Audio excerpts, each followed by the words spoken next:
každého z toho zásahu sú tí architekti konkrétni a oni už, mesto to s nimi teraz rieši a robia to. No okrem iného sa tie mestské zásahy teda ako sme ich otvorili, to znamená, že môže hoci kto ich zorganizovať za nejakých ako podmienok, čo hovoril, že v podstate sa udiali ešte v Košiciach, teraz sa robia v Prešove, čo je tretie najväčšie mesto slovenské, robia sa u vás v Čechách, ešte... Tu je to, že Jablonci už sú vyhlásené, riešime, je tam, že Ostrava v hre, Kladno dokonca, Zlín, ale tam nedohnali zatiaľ na to peniaze, to už tiež riešia. A dokonca mne sa ozval niekto z Hradca Králové, že by chcel robiť s Pardubicami. To je takto spoločne. Takže možno aj Pardubice. Takže možno, že... Musíme byť rýchlejší než v tom Hradci, že? To som sa bavil s tým človekom, že tu náhodou nedošiel. To som sa bavil s tými ľuďmi, že to je také súperenie medzi Pardubicami a Hradcom Králové, že teraz by to chceli ako naopak, ako spojiť. To není naopak, jestli RDS nechce organizovat ty Pardubice. Vidím, že vyplávajú na povrch rôzne veci z tohto vzťahu medzi dva mestami. Ale vy by ste boli za to, aby to ste urobili s tým Hradcom, alebo nie? Já jsem pro. Já taky. Asi tady není problém, když to bude vypadnout. To podobný řešil Jablonec přece z Liberce, ne? A taky nechtěli vlastně spojovat ty dvě věci dohromady. Nechtěli řešit každý město zvlášť, že to má jinou sílu. Liberec sa ozval tiež, ale nehovoril o nejakom spájaní. Liberec tiež je tam. Zatiaľ nevedia. Často aj ľudia o sebe nevedia, čo je zvláštne. Často my ich prepojujeme práve. Dokonca v tých Košiciach, teraz to robia akože Košice Prešov, čo sú dve také východoslovenské mesta. To je diaľnica, ale ne. Tiež to robia akože spolu. No, je tá diaľnica. Sranda, že slovenskí východňári musia byť iní, jak všetci na svete, tak oni to nazvali, že medzimestské zásahy. Vytvorili si vlastné. My, že OK. Oni musia mať svoje vlastné špeciálnu kategóriu. Já právě mě zajímá, je to tato v těch menších městech, já mám pocit, že přesně jak jste říkali, že to jsou ty architekti, co v těch městech jsou, tak samozřejmě ta Bratislava, Praha, to Brno jsou města, kde těch architektů, těch mladších je, myslím, jako větší síla, takže potom tyhle ty menší města můžou mít ten nedostatek jako té síly, která by tam mohla dávat. Nebo naopak to může být ty, co tam odtamtud z toho města jsou, tak to dá jako naspátek. No. Jestli to potom není jako trošičku v těch menších městech, nebo tenhle ten koncept tohohle, jako, že by šel gólu, myslím, jako tak závisí to, ale v podstate tie Košice dopadli veľmi dobre a ešte počas mestských zásahov, myslím, že pražských, tak Banská Bystrica si urobila svoje mestské zásahy. A my sme nemali nejak čas sa s nimi dohadovať, tak sme povedali, nech si to nazvú ako chcú, my sme nemali vôbec čas to riešiť. Oni to nazvali, že Banská Bystrica reprezent. A bolo to proste mestské zásahy presne, ako mestské zásahy sa tak volalo, oni veľmi komunikovali, boli sme pozvaní na verejnosť a všetko, bolo to veľmi dobre, bolo to veľmi pekné. A boli tam proste buď ľudia, ktorí študovali, ktorí sú z Banskej Bystrice, už dávno žijú v Bratislave, v Prahe, Brne, tak proste sa vrátili, urobili ten zásah. A boli aj lokálni architekti, ktorých je v podstate takých stredne veľkých miest je vždycky zoparať. Základom, že vždy sa musí nájsť nejaký nadšenec, ktorý to proste zorganizoval, lebo s tým je neuveriteľne, že veľa roboty aj. Že naozaj oni v tej Banskej Bystrice tak zmobilizovali, že som stretol tak nejaké takí nadšenci, ktorí to veľmi chceli robiť.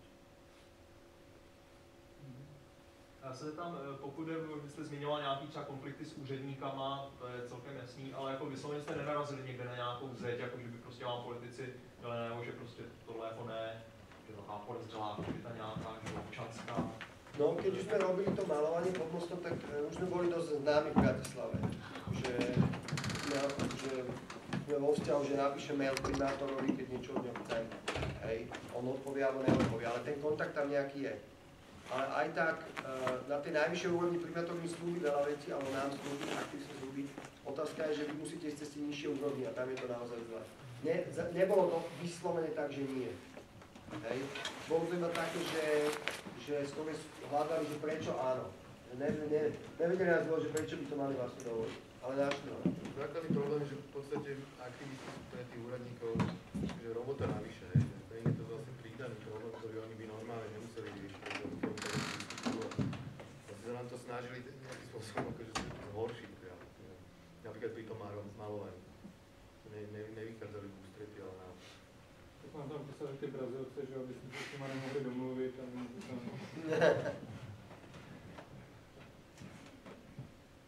Můžu navázat boj úředníky a zástavbu proluky v Konvenční ulici v Bratislavě. Jaký je osud toho řepa? To je, my sme tam, bola vyzvaná súťaž, na ktorej sme boli v podstate v nejakom asi finále, nevieme, a vyhral to veľmi známy slovenský ateliér Páňák Kusy. A v súčasnosti vieme, že tam je nejaký problém so svetlotechnikou. Tam nebol problém s úradníkmi, ja neviem. Nebol problém s úradníkmi, čo vieme. Ne, já se ptám, protože ta lokalita je na staré místě. Ja rozumiem. Vy odkiaľ ste sa dozvedeli o tomto projekte? Jsem se podíval. Hej? Je to v Starom meste, ale ja si neviem o tom, že by ten zatiaľ prebiehal nejaký boj kvôli nejakému novú tovaru alebo tak. Páňák Kusy to je, no, Páňák Kusy je ateliér, ktorí sú autorom Slovenskej národnej banky, v podstate najväčšej budovy, ktorá bola kedy iba na Slovensku, myslím. Takisto sú autori Slovenského národného divadla.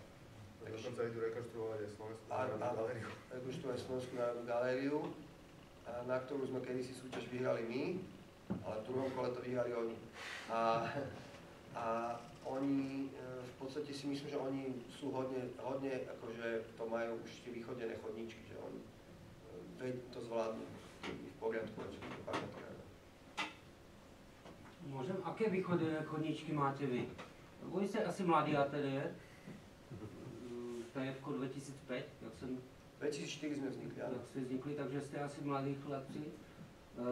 Viděl jsem, a príjemně právě překvapila ta tvorba vaša, aj ty vaše realizácie. Ako se vám to podarilo? Jste tak dobrý? Nechcete mi povedať, že všetci slovenskí architekti jsou na tom vo vašom veku tak, jak jste vy? No to určitě ne. No, ale a čím to je? preto sme tu my a nejsou tu tí oni. Fajn. Ale je to prostě, je to klasická schéma, prostě na začiatku sme možno boli na správnom momente, správnom mieste, že sme vyhrali súťaže nejaké. A odtiaľ sme sa odrazili. Ale určite tam je nejaký diel aj toho šťastia. To je vždy samozrejme. Dom na dome, ktorý bol náš druhý projekt, vznikol tak, že cez nejakú hudobnú komunitu, keďže sme hudobníci, sme spoznali človeka, ktorý mal peniaze, išiel to robí a hľadá architektov. Ale dôležité pre mňa bolo, že ja som počas štúdia bol rok v Londýne, kde som pracoval. Davida Adjayeho, taký černovský architekt, dosť významný. A nejakým spôsobom tam som videl tú realitu, jak sa to proste vonku robí, čo sa týka PR, čo sa týka získavania zákazov. Proste to je jedna celá veľmi dôležitá vec pre toho architekta. Mne to napríklad, Oliver bol v holandskom ateliéri, John Boss architekt vtedy. Mne to osobne veľmi pomohlo a zvyšok neviem, ako to je. Nejak proste sme získali ten zákaz. Dôležitá vec je, že my, ale áno, je tu jeden bod, ktorý sa dá povedať, ktorý je to šťastie v tom období, že my sme začali robiť vtedy, keď bol boom developerský na vrchole a veľa developerov boli proste ako keby z tej staršej generácie architektov boli proste znudení alebo s nimi boli v konflikte. Pretože vzťah starších architektov k developerom bol vždy veľmi mentorský a veľmi ako keby, ja som tak vnímal, starší architekti boli zvyknutí, že keď bol niekto architekt, tak bol pán Boh. V podstate on ako povedal a tak bolo, hej. A teraz prišli mladí developeri, ktorí nejak získali peniaze, mali 40 rokov a proste nenechali sa poučať od 50-60 ročného architekta, nefungovalo to. A začali hľadať architektov, ktorí sú mladí, robia za skoro polovičné ceny alebo za menej a proste strašne veľa do toho dajú. A my sme, aj to milujeme tú architektúru, tak v tom období sme naozaj dávali do toho neúmerne viac, ako sme mali zaplatiť, lebo to bolo proste pre nás niečo úžasné. A myslím si, že v tom momente, keď takáto vec na trhu vznikla, sme tam boli. Sme tam boli a proste sme tie 3 roky toho boomu sme ešte ako keby sa naštartovali, aj spoznali nejakých ľudí a tak ďalej. Aspoň takto ja vnímam, že... Aby som nehovoril len o tom, že sme dobrí proste, mali sme aj šťastie. Já to můžu jenom potvrdit, co ty říkáš, že ten pocit mám přesně ten samý, že když se na nás obrací jako na architekty, tak už máme nějakou nálepku, takže ty městské zásahy, nevím, každý strhli, že jsme ty arrogantní, co dělají jenom za ty velký honoráře, ale že vlastně něco do toho dáváme, investujeme čas a že ty naše honoráře jsou zasloužený, když už teda do toho ten čas dáváme, že a ta komunikace samozřejmě je o tom, že si myslím, že ty starší to opravdu neuměli, no, tolik.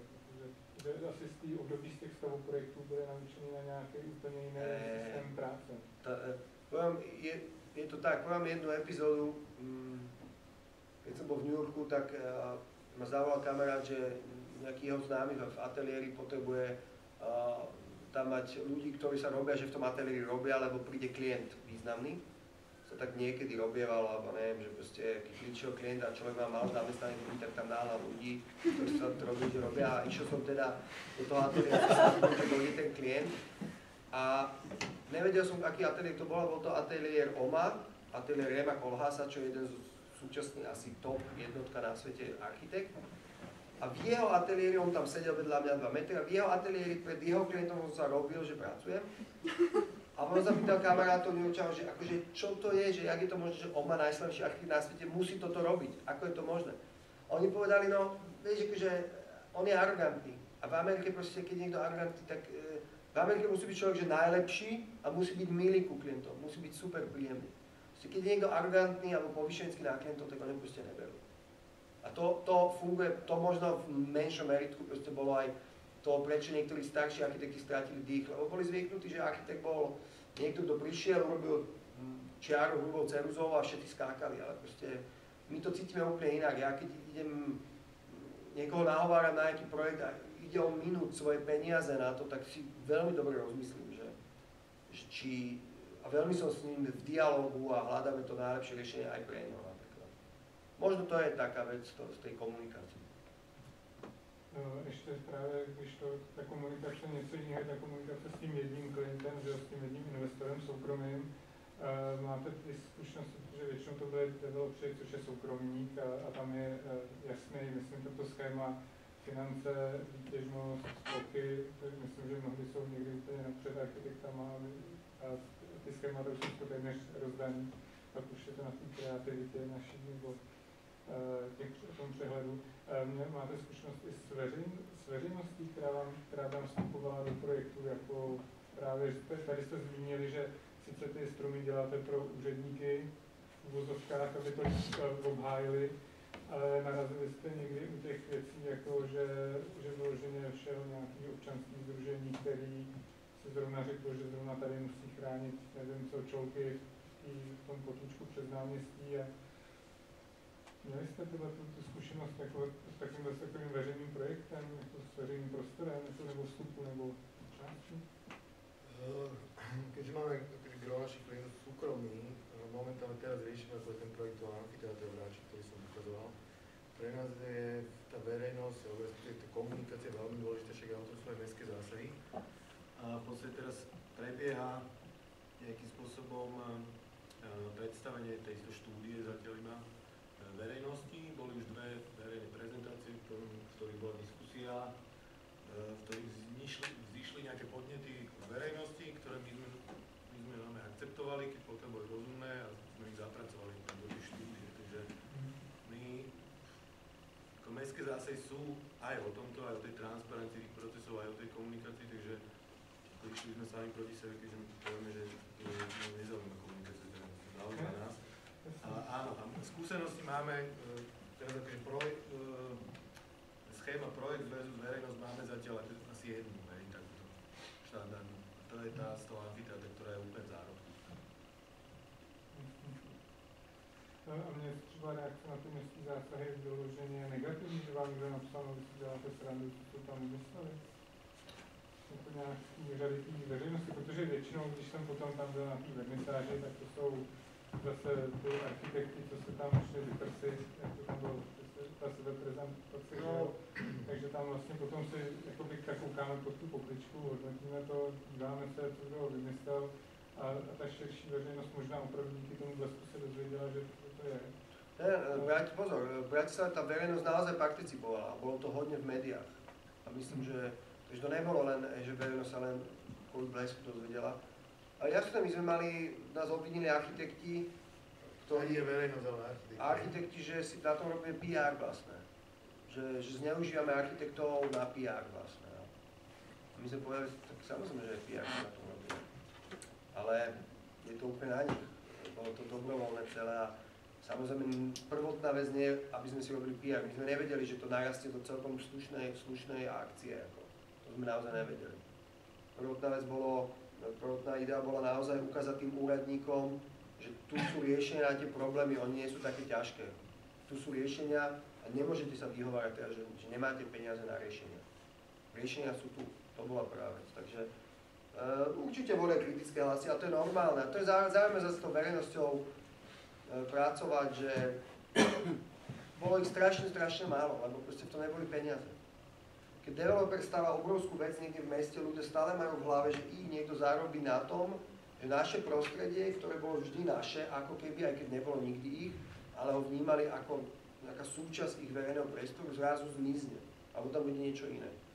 Když to mestský zásah nešlo o súťaž, nikto neprehral, nikto nevyhral, nešlo o peniaze, architekti to dávali zadarmo. Išlo o vylepšovanie verejného priestoru. To znamená, že strašne veľa konfliktných situácií aj zmizlo z toho.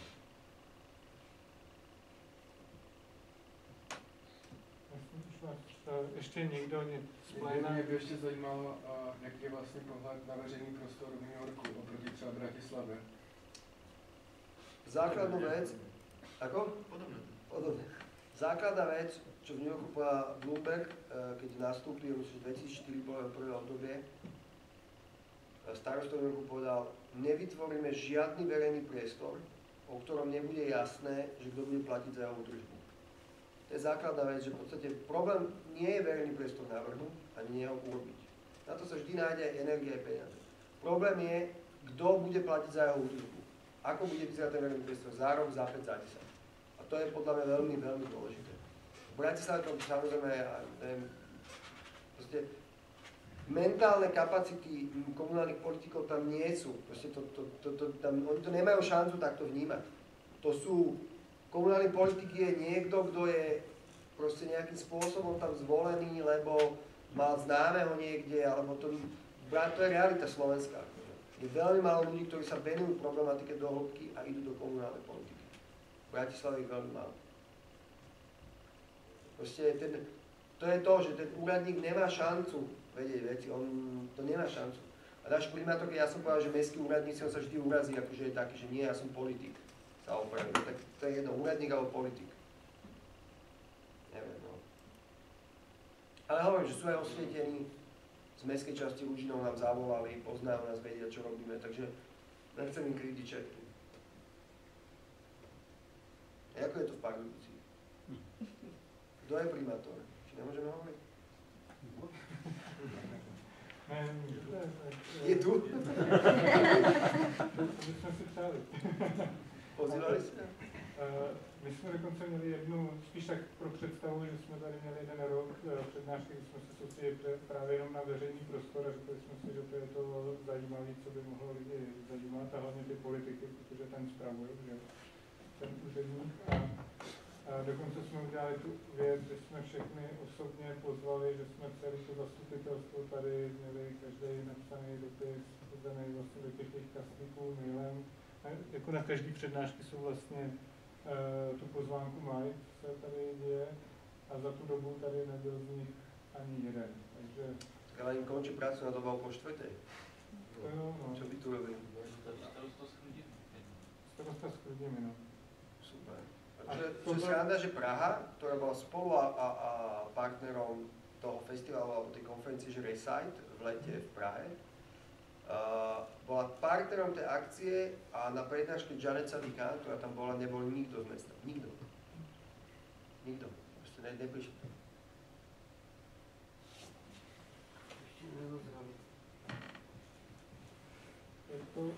Je to vlastně mně přijde, že teď jako fenomén, že sice oni si, nebo já mám pocit, že ty politici, spíš ty politici sice mají nějakou rozhodovací pravomoc, nebo vlastně disponují s těma úžasnýma penězma, který vlastně na ně koukají, tak jakože je od někud dostanou, tak nemají za ně zodpovědnost. Přijde, že jim je to jedno, když to provařej, tak se vlastně nic nestane, protože to z jejich není, že jo? No, jasně. Oni budou pořád bydlet a jezdit autama a je to vlastně, nějak se to vždycky udělá.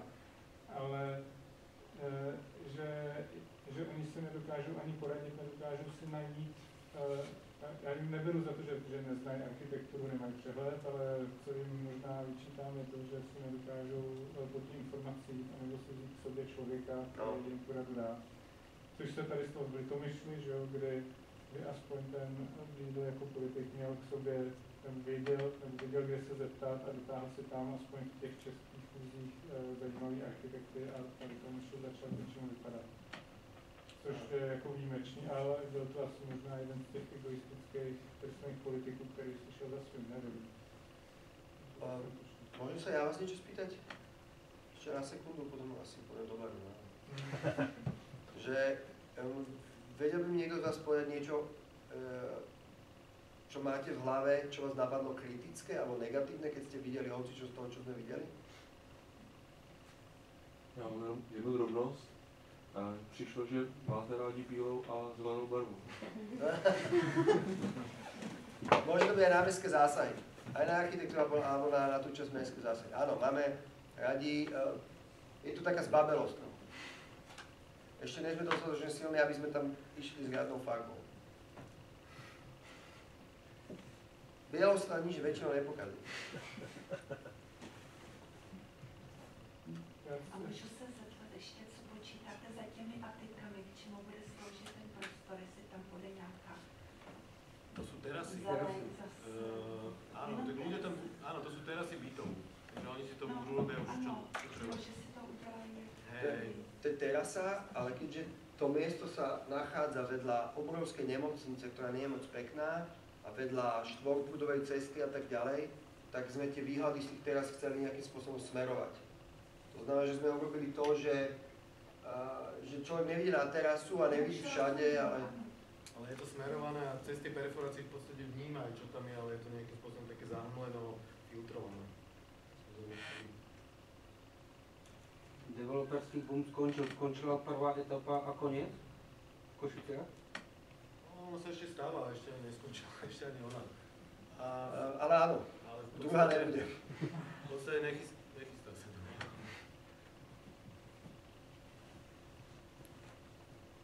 Takže Košice sú veľmi špecifické mesto, strašne máme radi, ako keby Košice a Prešov, východ Slovenska. Je to proste úplne radosť tam robiť, lebo tam je super partia, tí ľudia sú super a nejakým spôsobom developer veril tomu, že tie Košice v tom boome sú trošku oneskorenejšie a v tomto období, keď naozaj tých peňazí je strašne málo aj u tých ľudí v Košiciach, tak robí túto stavbu, no ale zatiaľ napriek tomu, že to prebieha dobre a je to dobrá atmosféra, tak to nie je žiadny akože obrovský komerčný úspech. A preto aj tá ďalšia terasa, ďalšia fáza je úplne... No, problém tej prvej etapy je, že vstupuje do takého zdevastovaného prostredia, takže ono tam nemá ešte žiadny ako základ, čo sa môže chytať. Takže ono v podstate, keď táto prejde, tak už potom to bude asi jednoduchšie pre nich. Aj v rámci predaja. Aj v rámci tej kvality zase to proste.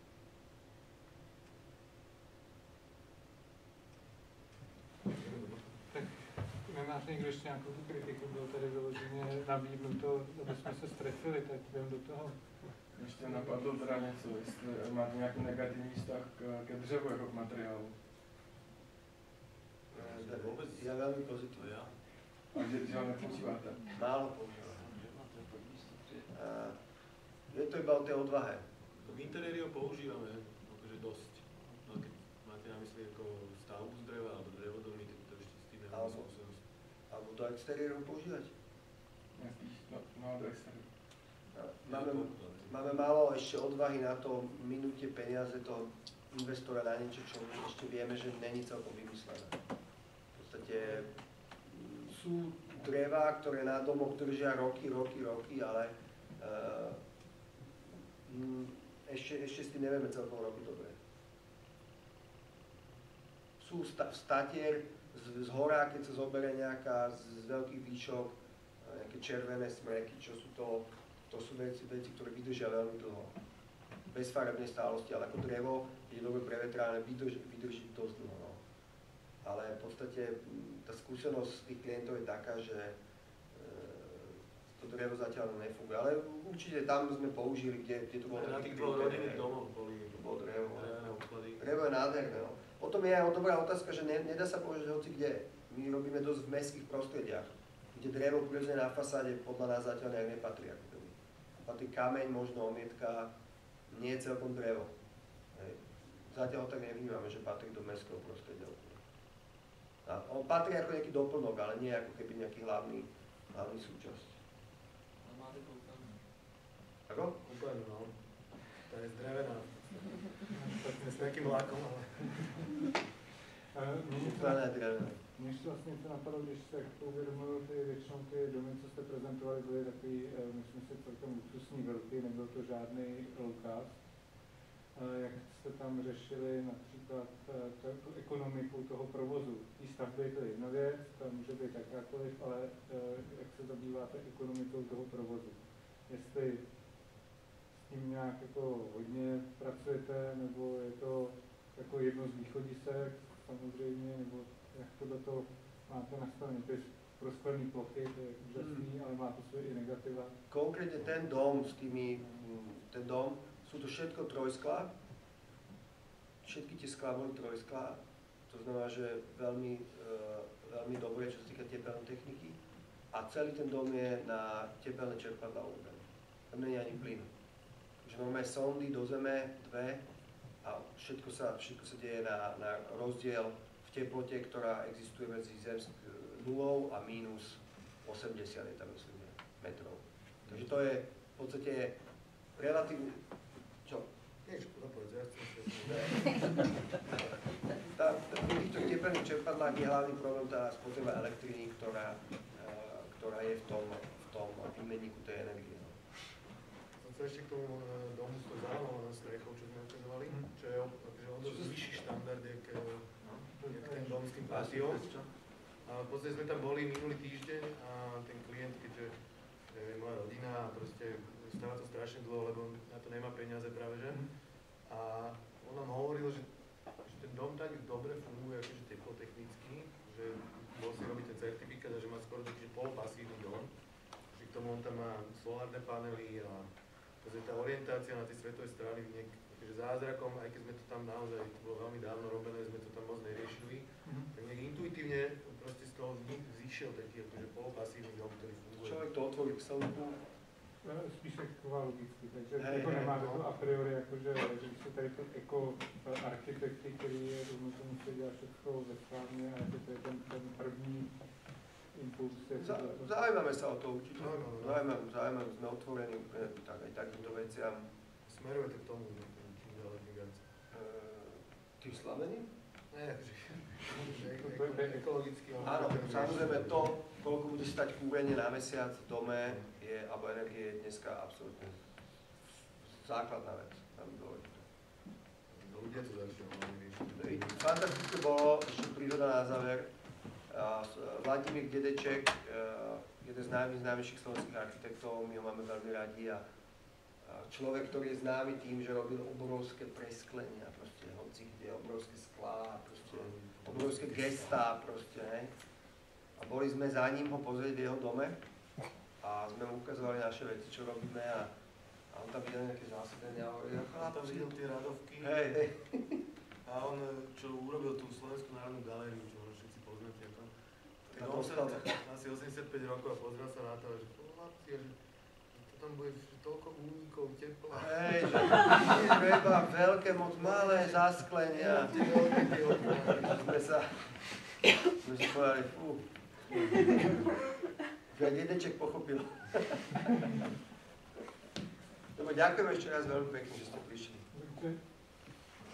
Takže já Šárko, prosím tě, kdy je další akce? Jak je to? Další je 10. prosince. 10. prosince, a to radši řekněte, protože jste zařizoval, a bude to něco úplně jiného, nebudou tady architekti, bude to blíže zase k periferii, možná víc teoretičtější o suburbanizaci, takže určitě, koho zajímá toto téma, aby si rozšířil obzory, tak se tady v nás zastavte a pojďte trošku pobejt a popovídat. Takže díky a pěkný večer.